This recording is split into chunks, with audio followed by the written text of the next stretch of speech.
extremely well. Our locker room's fantastic. We spend a lot of time outside the facility together. But at the same time, we're grown men and we want to win. We don't want to give the defense anything. The defense doesn't want to give us anything. So I'd be worried if it was the opposite, to be honest.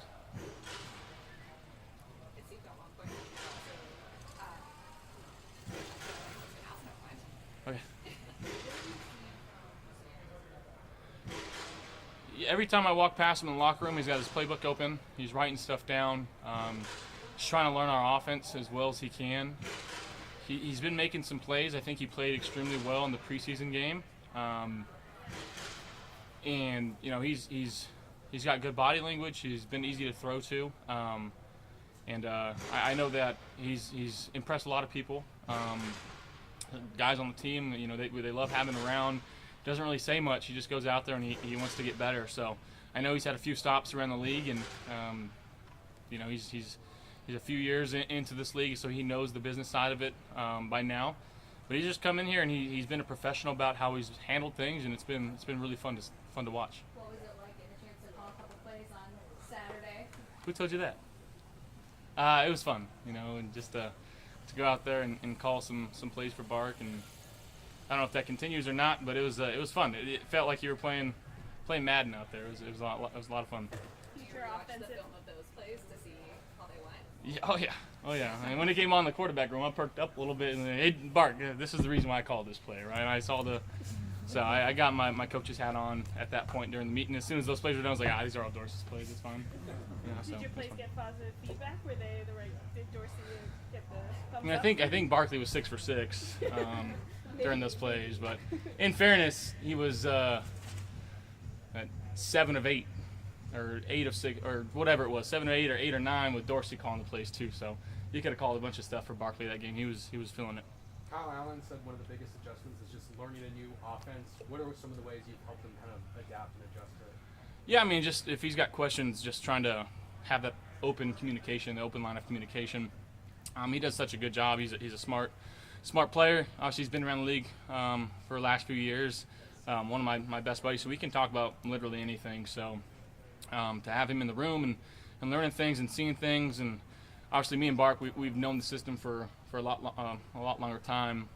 There is an adjustment period with this system. There's a lot of stuff that goes in, but once you get it, it's a fun offense to play in, and he's starting to get to that point where it's coming second nature to him, which is fun to see when he's out there on the practice field. Josh, in years past when you've gotten snaps in preseason games, what are you trying to accomplish with those snaps that you're getting? Making sure that I'm seeing the defense, pre-snap, post-snap reads. Obviously, you want to go out there and you want to play well, because I think that gives confidence to everyone around you. At the same time, it's preseason. You hope there's no mistakes, but you'd rather have them now than during the season, so you can kind of go back and talk about them and correct them. So I'm not sure what the plan is the next week or next 2 weeks, but I'm ready to go at any point. It was great. Throwing to the tight ends, got an extra guy back there, and he's kind of our fullback. He's our second or third tight end. Sometimes he's our running back. He's a big special teams guy. Just a Swiss Army knife, so it's good to try to get him back into the flow of things and just kind of plugging him in and out. Again, a guy that's worked so hard. He deserves everything that he's gotten in his career so far, and he doesn't talk. He just goes to work, and it's inspiring to guys.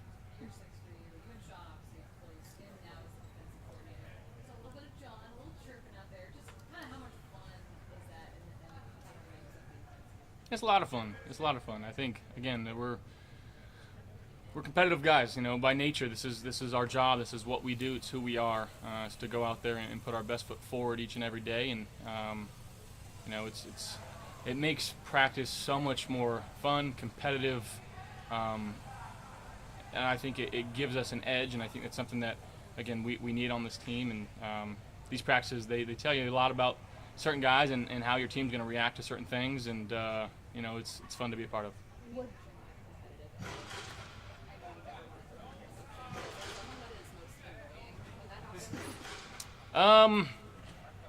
Micah, just because I love him so much. That's my guy. We talk a lot. Talk a lot of trash too. So me and Micah go at it, but it's a lot of fun. What do you think of that throw you had over to Gabe? That catch that Gabe made over Trey White for a touchdown. That was a good catch. Went over the top. Trey was in a good position. Gabe was able to come down with it. I think it was 4th down, so we needed it as an offense, and we got it. We can rely on Gabe to make those types of catches. Asked if you guys on the team who's the best trash talker, and your name has come up quite a lot. Do you have a response to that, first of all? And who would you call out, the Bills, on the team, or elsewhere, who you come against who's the best trash talker? I agree to disagree with that. I don't talk trash. Steph's a good trash talker. I like the way he talks trash. I think Jordan Phillips can talk some good trash too. Those are my 2 guys. Gabe has come up a lot as well. Yeah, Gabe's constant. I think maybe that's why I didn't pick him, just because it's just kind of him. He doesn't really have a switch; it's just always on. Whereas- What is good trash talk? Is it quality or quantity?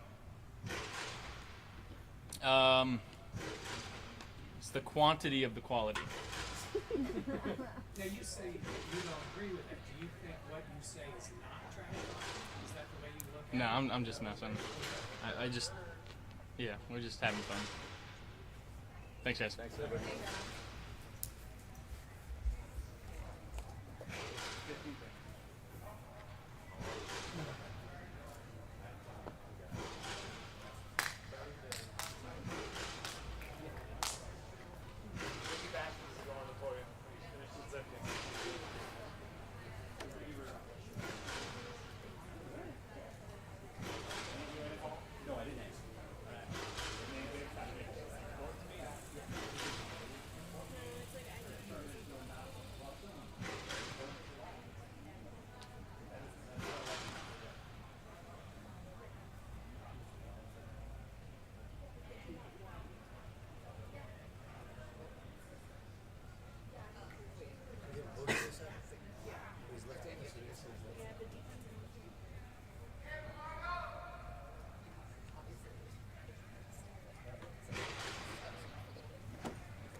Thank you for confirming volume 23. We were. I immediately, I was like, I know what this is. Yeah. Okay.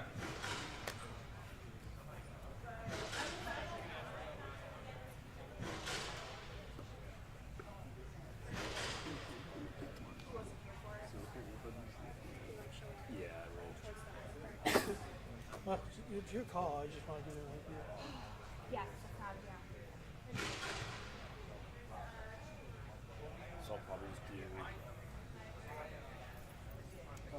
You're on it. Yeah. I'll probably just do Washington, takeaways, practice notes, That way, How would you say? ever describing what happened with no other like voice. Yeah, just like we'll talk about that. And then it's just from like a Then I'll just do. It's fine.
like medium, smaller, medium cities play first school. That's good. Really love it here. It's good. It's good.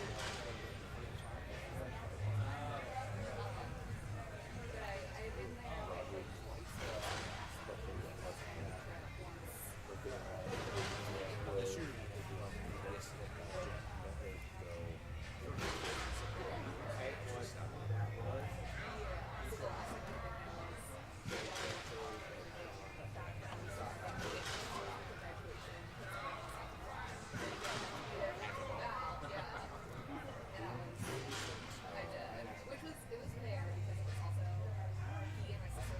everybody tweeted about that, so I'm pretty sure you were.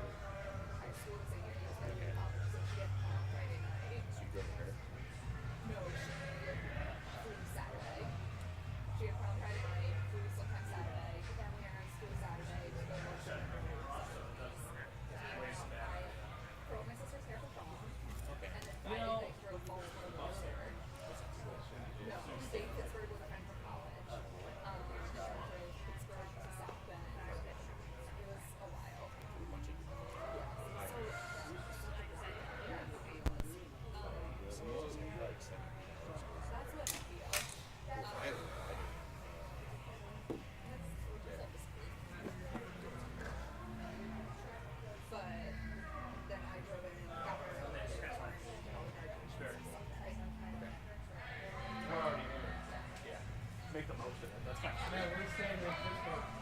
I'm not going for big time. I don't know yet. I haven't booked anything yet. And since you said I booked Dom's Hotel in the town of Cranberry. Near Mars. I don't know what that is. Oh. That's a planet inside the Milky Way. Oh. What's up? How you doing? How you doing? Good.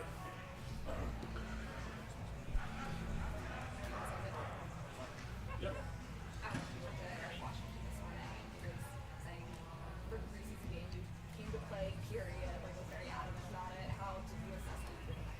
I feel like I did pretty good that game. You know, for me, it's just all mindset and confidence. Going through camp, anything I do, I just pride myself on my confidence. Confidence is high. You go in with a good confidence, you're bound to have a good game. So that's pretty much my whole demeanor going into every game. What's been the biggest contributor to your confidence preseason? I'll definitely say the guys I'm around in the whole D-line room. You know, we hold everybody accountable for everything. You know, if you're doing something wrong, nobody's too high, too low to point you out, and nobody has, like, that demeanor of getting picked on. They're like, you're a grown man, so you just take accountability of it and go about how you do it. Sean had mentioned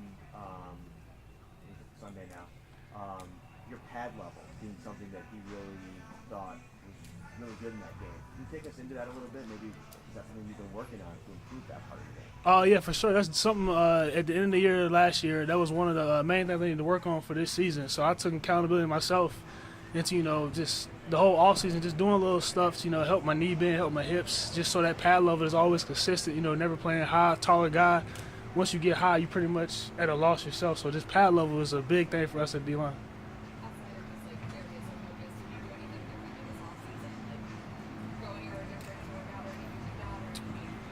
Nah, you know, still just live in Arizona, go out there and work out. But as far as the pad level stuff, it's just more of like yoga, just stuff to get more flexible. That was a big hope for this year. Something I did different.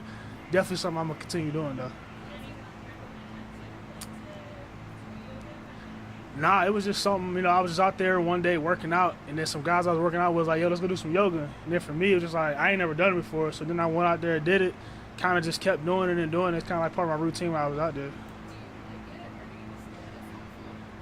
A little bit of both. Yeah, just a little bit of both, though. Take me back to the series where you and Tim got after the quarterback on a couple of plays in a row there. You know, just what was going on there? How were you able to source pressure? I'll definitely say, you know, me and Tim, we got a great connection. You know, I see him make a play, that makes me want to make a play, especially a big play like he did. So, you know, for me, it's more, you know, not trying to outdo him, but it's kind of like he makes a big play, and then we just keep like a snowball effect. You know, like me, Tim, and Puna, that was 3 big plays in a row, then we off the field. So for us, you know, that's we pride ourselves on 3 and out takeaway. You know, we got that 3 and out. We was on the side of the field. You really kind of smoked the right tackle on that. I'll say that. Yeah. That bend, that edge, is that something that you're incorporating more into your game a little bit this year at this level? I would definitely say, yeah, more of just, bending the edge, you using my speed a little bit more. Previously it's been more power, but now it's kind of like putting that power and speed all together. Just, just make tackles more honest, respect the speed and the power. What's the difference for you? What's it take to get inside this match?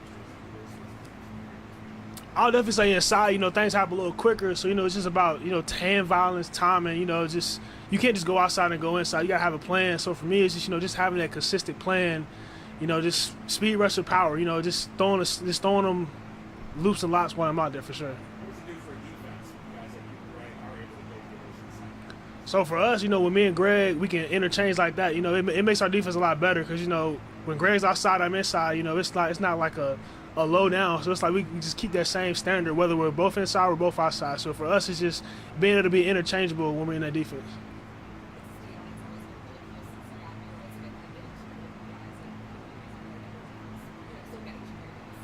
For us, everybody came in great character guys. So it's for us, we all were close. We all played the season together. Adding those new guys in, they just fitted in right away. We like to joke around and all that, but once the times get serious, we all like to work, but we also like to joke too. So we all have like that tight bond, even with the new guys in there with us. What does it do for you preparing for the season to go through like a higher intensity practice like what happened today? For me, it's just all a part of it. We know we had that hard practice coming up. Especially after an off day, that off day you gotta do what you gotta do to get your body right, get your mind right. But for me, it's just all a part of it. Just you gotta embrace it and go about how you're doing it today.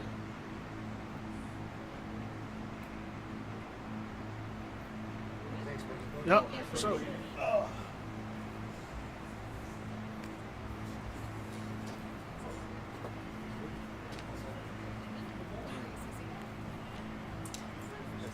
I think so, yeah.